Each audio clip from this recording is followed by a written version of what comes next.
What is good guys, this is Amor94 again, featuring the high grade 1144 scale Core Gundam in the Venus armor. Technically I'll also review the Veetwo Gundam. Just a bit of disclaimer, I will repeat what I said in the previous review since it's pretty much the same for the first half of the video. Okay? Okay.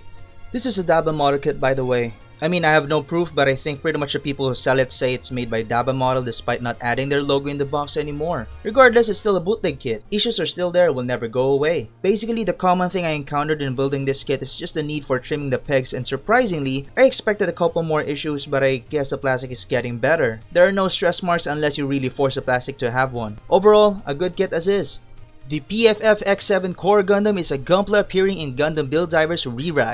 Based on the RX-782 Gundam, it is built and piloted by Hiroto Kuga. The planet system is a mechanic that the Core Gundam uses to dock with parts carried on support mechas named after the various planets of the solar system to form various Gundams.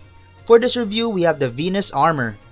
This is a support mecha for the Core Gundam which consists of combination parts for the Veetwo Gundam, a heavy weapons form. We'll get to that later on this review. This Core Gundam's real life size is 14.1 meters, where it's actually cute compared to the Granddaddy Gundam that is 18 meters tall. Like in the previous review, I have nothing else bad to say about this because I'm impressed with Bandai minimizing the color separation through the usage of stickers.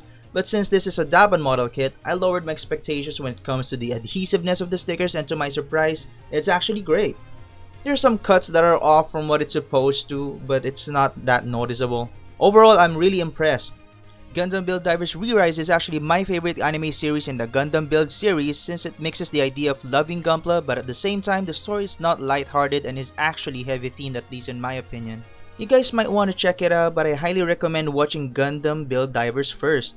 I literally just checked if there are any spin-off mangas and I saw Gundam Build Divers break. It might be interesting, but I don't have any time to check it out yet. I got this kit from here by the way, so you can check out this shop if you're interested in buying this kit. Looking into the model kit, the look is already accurate and there are no color correcting stickers. Big ups to Bandai on that. This small Gundam is actually based on the RX-782, which honestly I wasn't able to see it, but either way it looks badass and cute at the same time. The kit was actually released October 2019 and Daban model just made a knockoff version of it fairly recently, so we can safely assume that this kit will deliver high quality compared to other bootleg kits. Looking into the kit, there are no weird plastic warping or uneven surfaces. The only concern I can think of is that Daban model's packaging can be inconsiderate. This might lead to some plastic plates to be warped for a bit and might lead to also warping kit's parts. Luckily, I never experienced that throughout the years of building multiple bootleg kits. Given that the plastic quality and surface detailing is great, panel lining opportunities are clean as well. There aren't many but enough to show accents in this kit. Color scheme is quite different from Earth 3 Gundam's version of the Core Gundam. This has the G3 color scheme, which is also based from RX-782.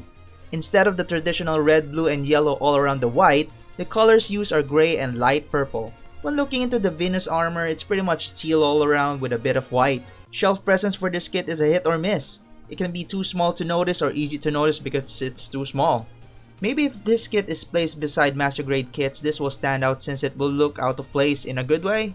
Looking into the surface even more, nub marks are almost none. Technically, the reason is that the majority of the parts have undergated technology. It's basically a molding technology that reduces nub marks. It's commonly used for chrome parts and clear pieces. Hopefully when they make more model kits in the future, the undergated technology is applied on every kit that will be released. Weirdly enough, it didn't reflect that much in the Venus armor, which is quite disappointing. If it's still not well known, non-white parts, especially the darker ones, tend to have more visible nub marks, so it's quite a bummer when the Venus armor didn't get the undergated technology treatment. With this kit being too small, stability is pretty much no issue at all. It's so compact and the joints are tight. We'll get back on this one later on. For the Core Gundam's gimmicks, there are actually none. Well, if you count putting Core Gundam on top of the Venus armor, there you go. For the accessories, let's start with the Core Sabers. It's practically the same as a Beam Saber, but the effects are shorter. It looks so cute. This time, the color is lime yellow instead of the usual pink. Next is the Core Spray Gun, a practically simple looking range weapon to choose from. Finally, the Core Shield. Honestly, it looks great, but the attachment is placed in a weird position, so it looks also weird when you try to pose it with the kit. And it's also not that stable. Oh, you can also use this adapter on the back to store the shield and a small stand that's included in the kit. Really nice addition to pose with the Venus armor. You can pose this kit with either the Spray Gun or the Core Sabers. It looks great on any weapon, but the shield can be weird at times. Personally, I would post this kit with the spray gun on one hand and a core saber on the other, while the shield is stored in the back with the help of the adapter. Moving on to the articulation, the head can rotate and move forward and back, look up and down. Shoulders can also rotate with the arm itself. Arm goes out, a bicep rotation, a normal elbow bend, ball jointed wrists. Torso can rotate, front skirts are on a ball joint. Feel free to separate the ball joints for individual posability. Be careful though, since it's really small. No side skirts. Hips are on a peg and hinge as well, which can kick forward, side, and back at a great amount. Splits and wide stances are possible for this Gundam. Legs can bend this far. Feet can have this great pivot as well as go up and down. The joints are great in this kit. Given the size, people would normally expect that this kit is not that poseable. There are really no bad joints honestly, for now. Alright, for the part that we've been waiting for, the final gimmick this kit has is attaching the Venus armor to the core Gundam. I'm not gonna go step by step on the process, but basically the parts in the Venus armor that will be placed on the core Gundam are the V-fin, shoulder armors, the forearms, handguards, torso and backpack, front and back skirts, the legs, and finally the weapons. There you go! If we run down again on its initial look, this kit suddenly becomes teal dominant in the color scheme and will surely pop out if you display it beside other colored model kits. Just like what I said in the previous review, that with this kind of gimmick, you can really tell the core Gundam has more than one armor. This is practically like an RPG character which has many builds that can be adapted to any situation. But for this review, let's focus on the Venus armor first. For the Veetwo Gundam's case, it has high defensive capabilities due to its additional armor and is capable of support roles, sniping, and ground combat at the same time, making it extra effective in both individual and cooperative battles. For this kit, I made sure that I didn't sand off too much plastic so that no parts are too flimsy, but the downside is that more parts are now way too tight. The noteworthy ones are the attachment of the hands to the Venus armor wrists, which might lead to parts opening up. It still paid off in a way since the kit is now a lot more stable. Back to the accessories, we now have the beam sabers. Basically, you just use the longer beam saber effect. For the built-in ones, we have the hand missile pods. Pretty basic and uninteresting to be honest. Next is the missile bay, which is built into the ankle guard of each leg, a single tube missile pod that fires small missiles. Actually, those are the only accessories included if you buy the Bandai version, but Daban took it a step further and already included the option parts for the Veetwo Gundam. It's great and all, but I noticed that the plastic parts used for the option parts have lesser quality, almost like old school high-grade TT Honley plastic quality, which is rough and feels brittle. What I'm trying to say is that it's bad.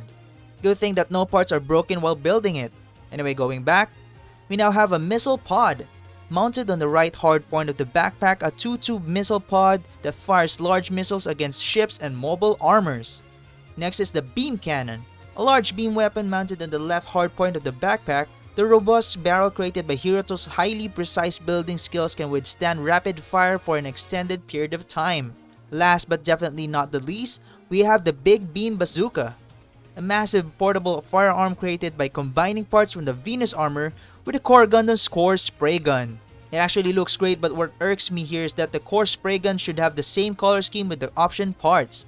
It sucks since it looks off, but if you can look past that, then it looks great. Before we move on, I just want to add that posing this kit with the big Beam Bazooka took a lot of patience just to put it off in a great angle. Even though it's really hard to pose with, I'd highly recommend posing this kit with the big Beam Bazooka. Unfortunately, the shield wasn't utilized for the Veetwo Gundam, so it has no different form for the Venus armor. Finally, an HG standard stand. Seriously, every kit should have a stand. Articulation wise, there's really no big change except to take note that the ankle articulation of the core Gundam is practically the knee articulation of the Veetwo Gundam. The good joints will still be coming for the core Gundam, while the bad joints will come for the Veetwo Gundam. Despite that, there's really no big issue. Just take care when sanding off excess plastic parts. Overall, this kit is phenomenal. The only downsides I can mention will be the nub marks on the Venus armor. If Bandai can just apply undergated technology on every plastic part, this kit would look way better.